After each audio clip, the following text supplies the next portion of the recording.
Hi and welcome to this week's edition of LRL Adventure. As always, I'm Matt, and coming up on today's show, we find out what the options are once you've gone. Next up, we'll be taking a look at how to solve some of the problems that you may have along the way with your Land Rover. And in the second half of the show, we'll be dedicating it to a especially small group of military vehicles, the Land Rover Lightweights. But first up, a little while ago, we took a trip up to somewhere quite secluded to have a look at some of the options for when you're dead and gone. And it's not all doom and gloom, so let's take a look.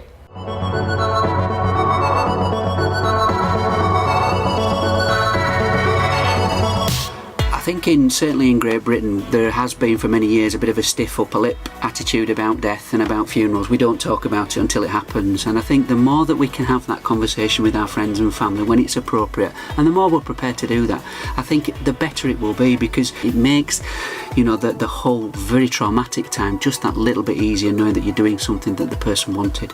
We have over sort of 1,500 hearses and limousines, what you probably regard as more conventional types of vehicles. But we also have a small collection of the specialist vehicles. We have a vintage Austin hearse, we have a Vauxhall Wyvern that the guys at the depot are actually doing themselves, converting themselves and reconditioning, and that should be due in the next couple of months. We have a Buddhist hearse, we have a bicycle tandem hearse as well. There are all sorts of choices out there. This funeral vehicle is a Land Rover Defender 110. We got it as a stock vehicle from a manufacturer, but I had the idea that it would be potentially quite popular as a specialist hearse. We had the deck fitted in the back, we've had an auxiliary battery fitted to run the winch on the trailer and to power the lights that illuminate the coffin when it's in the back. We had little modifications done, like raise the cubby box so it's more comfortable for driving, and had a DAB radio fitted so it's a bit more pleasing. The vehicle came with a snorkel and the side steps from standard. We don't intend to use it, it's just for aesthetics and show more than anything. So we're hoping that you know, it will be on our fleet for a good time yet, and providing it's running well, it looks smart and it does the job we need to do, we'll continue with it on the fleet. Black cars are predominantly, they look clean for 5 minutes, but the minute you drive them down the road, they're dirty again. The Defender can be washed up to 6 times a week. We use the best because we feel it's the best for our needs. We keep on top of the Defender regularly, otherwise it'll just you end up working harder to clean it more often. It gets serviced on mileage or when needed. Anything that this Defender needs, it gets, to try and keep it on the road.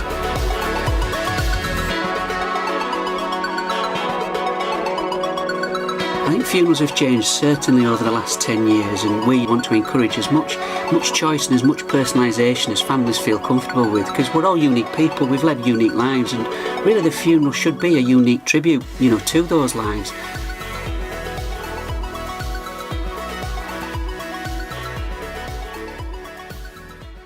Well, it's great to know that once you've gone, you've got some options. Now, it might be a bit of a morbid way to start the show, but it gets worse. As many of you may have seen, I've got a couple of Defenders and I'm not in it today. Now, there's a good reason for that. I took my vehicle along to have a little bit of work doing to it to find out the chassis had it. Now, this can happen and will happen to all Land Rovers eventually, even the galvanised ones. So there's something you can do about it, and that's weatherproofing. I really recommend it, and I'll be doing this next week.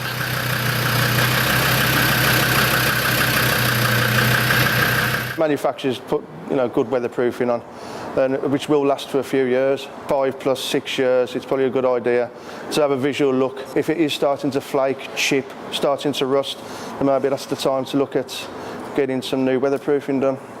All vehicles can be weatherproofed. Obviously all vehicles are open to the elements, but particularly Land Rovers, Discoveries, things like that do suffer with a bit of rot and do suffer with rust. Whilst weatherproofing your vehicle is definitely a great idea, there are some serious pitfalls that you'll need to look out for. There are companies out there who say that they can have the vehicle back to you within 5 hours. That's just literally steam cleaned off and weatherproofed. It takes us 3 days to weatherproof a vehicle. So that I'd be very cautious about that and sort of ask them in detail what they're actually going to do to your vehicle to weatherproof it before you actually say, yes, okay, go ahead and do it. So if a vehicle's been weatherproofed before, you can get all different grades of weatherproofing. You can get some cheap, nasty weatherproofing, which will actually cause more damage than prevent it. You'll get a stone chip in that weatherproofing, and then water will get behind, and they'll sit in there. So if we see any parts where we think there's water stuck behind weatherproofing, we'll scratch those off. Check them with a chipping hammer. Check that it hasn't actually rotted through the chassis. So, for instance, on a cheaper underseal, you may get a stone chip, and then the water will sort of sit in that chip and then work its way behind, and then the underseal will bubble out but hold the water, and that will go for your chassis in no time at all. Absolutely no time at all. And before you know it, you've just got a chassis full of holes. I've seen some terrible horror stories. When we've chipped off, we've found big holes sort of like that in chassis, which have just been filled with filler and then undersealed. And obviously then we've come to it with our descaler and blown all the filler out, and suddenly there's big holes in the chassis. I've seen a lot of water being held in undersealing and rotting through chassis. Where the engine had got a lot of oil leaks and the gearbox had got a lot of oil leaks, they just undersealed over the gearbox and over the engine, covered the engine in underseal, so you wouldn't be able to see the leaks. These are the kind of things you've got to look out for. That's the horror stories out of the way, so let's get on with the task of actually weatherproofing our vehicle. First get the vehicle in, we lift it in the air, steam, clean it off, pressure washer it off so it's all nice and clean. Leave that to dry. We recommend allowing about 24 hours drying time. Any moisture that's still on the vehicle will be trapped underneath the underseal and can lead to rotting. Bring it in on the ramps, and we'd go over with a high pressured air gun, which will blow any sort of chunks of mud that we've missed with the jet wash, or any loose bits of dust, any loose bits of mud, any loose bits of rust. It will blow all that off. Once you've cleaned it off with the high powered air gun, we'll then go over it with wire brushes. It's really important to get in there with the wire brushes, whether manual or powered. This will really give you a good idea of what sort of condition the chassis is in. Take particular care on the bits where water can sit, on top of the diff casings, on top of the chassis. And if there's too much rust for your wire brushes, we'll also use a needle descaler where needed. If you've got some particularly bad points of rust, we'll use a needle descaler to take all those back bits off. And you basically just got to get it as clean as possible, as rust-free as possible. Once everything's cleaned down, we want to inspect the vehicle with a chipping hammer. We're looking for patches of rust or rot that we can test with the hammer. If rot has set in, we really do need to replace it. If you've actually got a point of corrosion and rotted, then there's nothing you can do to stop rot. You've got to cut it out.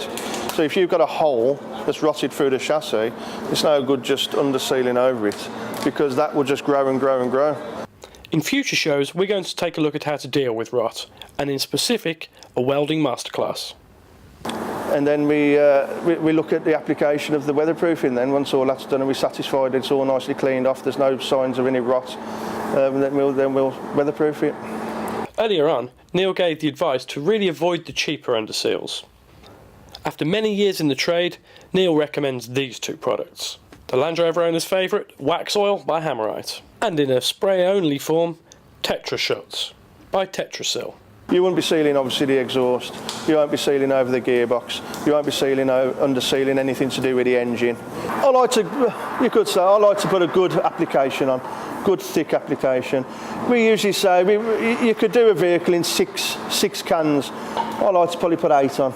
I'll just go that bit further, just to make sure that it's got a nice layer on and it's not going to fall off or scratch off very easily. And obviously it will last that bit longer. So it's always good to put that bit more on. Definitely to put more than not enough. I like to leave it 24 hours.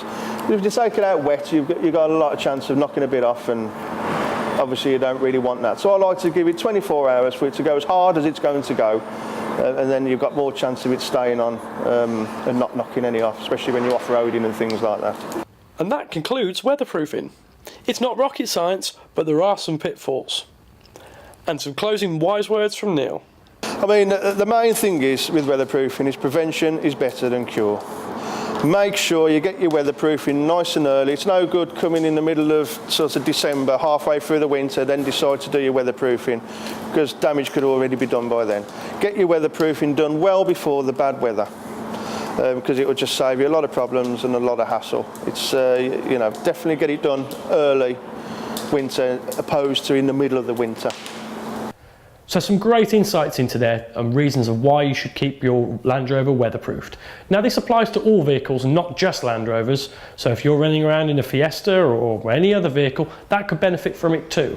And let's not forget we're coming into spring summer now, though it may not feel like it, which means your vehicle has probably spent the whole of the winter accumulating muck, grime and road salts on the underside of it. Now there are some of us that clean the vehicles really well to make sure we've got all that off. I'm not one of them, chances are you're not either. So there's never been a better time to get weatherproofing done. And it's something that you can do by yourselves as well. Now coming up after the break, we're going to be dedicating the second half of this show to the lightweight Land Rovers. Lightweight by name, not so much by nature. But of course, if there's something you'd like to see on the show or something you do or don't like about the show, do get in contact with us. We'll put some links on the screen, but we're on Facebook, Twitter, and a whole plethora of other sites. We'll see you after the break.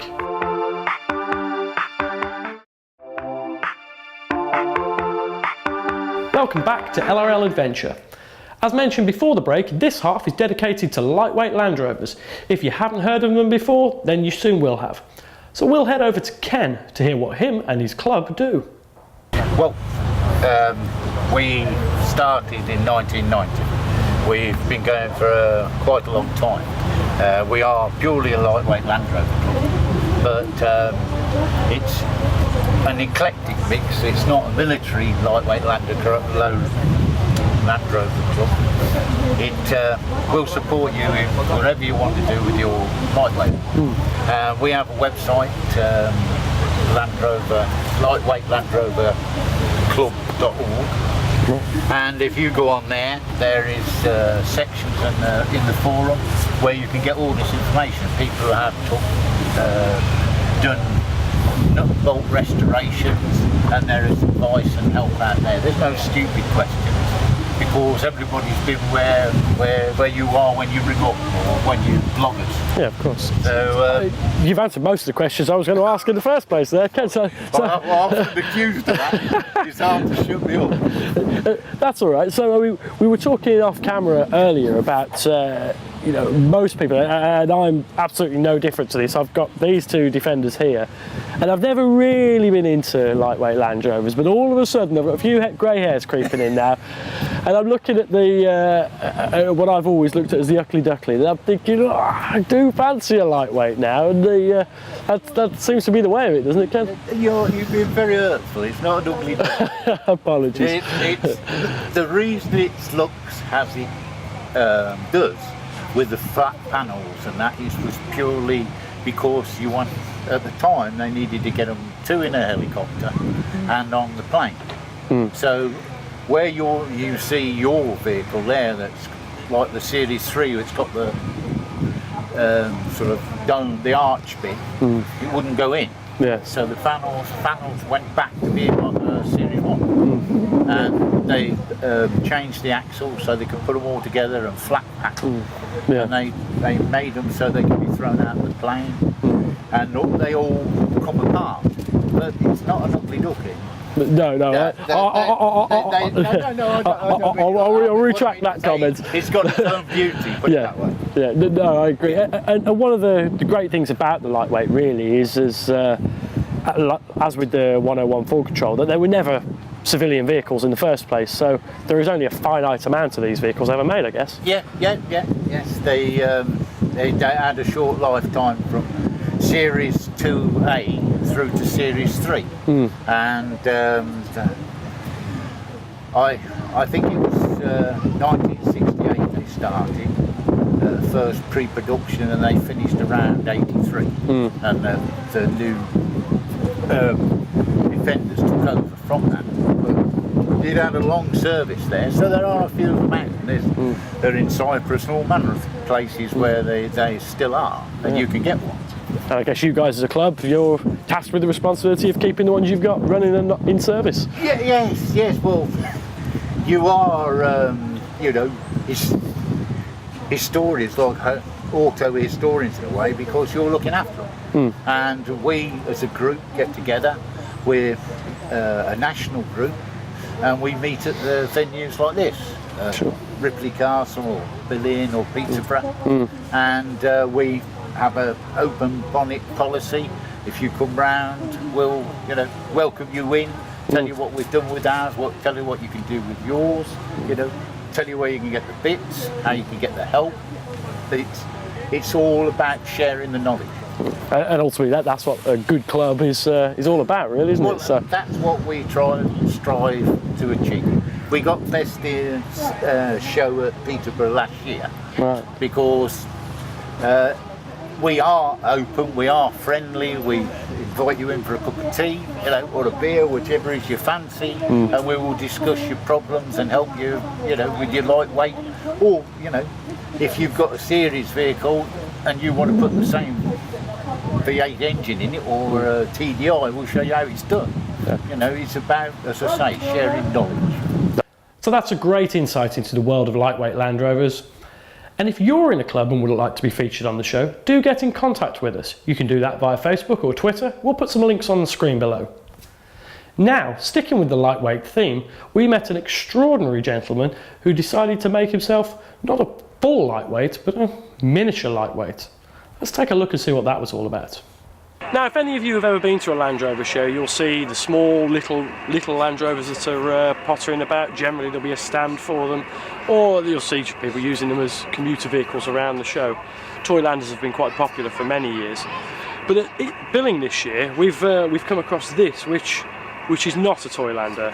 In fact, it's the brainchild of Colin here, who you've spent many long years producing this FFR lightweight. As a full-on replica with as much alike as the genuine vehicle, so it's got a full chassis, petrol engine, twin fuel tanks, leaf spring suspension, winch. The thing that struck me with this, you do see miniature vehicles and they're generally a bit smaller than this, but the actual attention to detail on this, Colin, is simply sublime. I noticed it's got full leaf springs underneath. Yes. As you said, it sits on its own chassis. I mean, where do you go about finding a chassis? I made it. That's just going out, measuring the size of the box tube chassis on the classic Land Rover, which I had a Land Rover Discovery, and then going to the steel yard and buying the steel half size. It's an absolutely staggering feat to have achieved that, but that's not all. You actually you've been quite unwell, and that's sort of spurred you into doing this. It did. Every other day I could do a bit, and over the last month I've been getting it ready for this show, and it's really helped me because I've been breaching new barriers, which has allowed me to finish the model. It's 99% finished. It's missing the wing mirrors, it's missing the speedo, but it's operational. There's a lot of parts on this which I've had to manufacture myself. Some people recognise one or two of the parts in there. The steering reduction box, which reverses the rotation of the steering wheel to make the wheels turn in the right direction and give me 2 turns lock to lock, started out life as a hand drill. Oh really? Well, yeah. So fantastic. Recuperation as well in there, but it's got a full aircraft grade aluminium body shell, close as you can get without actually taking the drawings and manufacturing everything in a Land Rover factory. And the design, which I've actually got on the VIN plate, actually says 250 kilos because that's what it should have been scaled, but because some of the metal is a little bit thicker and tougher than the scale version of the full size, it's come out a little bit overweight, but we all do with age. Yeah. One of the things that you can't help but notice is that it's loaded with radio gear at the back, and that might give a bit of a hint of your past then. Yes, I've been a radio amateur for 30 odd years. It's allowed me to equip the vehicle as an FFR operational, and tonight it will be operational through the night, contacting hopefully as many countries as possible that this vehicle, or the lightweights, actually serve them. It's quite an incredible thing, and this is the first time that it's been, by the wing mirrors, finished and out and this is the first time it's been displayed as a running operational vehicle. I had a total redesign on the clutch because I wasn't happy with the system, so I totally redesigned that. I'm not 100% happy with it now, so it's going to undergo some more modifications. So, if people want to know a bit more information about this or how you're getting on, do you have a website or? There's the Lightweight Land Rover group on the internet, which I've joined, so that I can ask questions and get bits of information, get photographs, close-ups of instruments, so I know what I'm doing. We haven't talked about the fact that it's got full 5-speed box and reverse gear. Twin fuel tanks. Sat there under the seat. And actually, the way that you see it now, it does fold up, so you wouldn't fit a real person in there at the moment. But the radio gear slides back and the seats come up, so it's fully drivable by yourself. On me, 6 foot. yeah, exactly. And you said that the work's not done. You've got other big plans for the future. A trailer.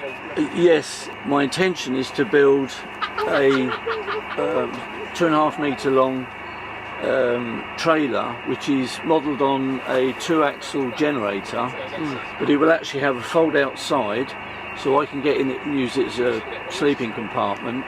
The whole lid will come off, and chairs like baby seats will go in, so I can give rides to children. So thank you very much for coming on the show, Colin. Thank you very much.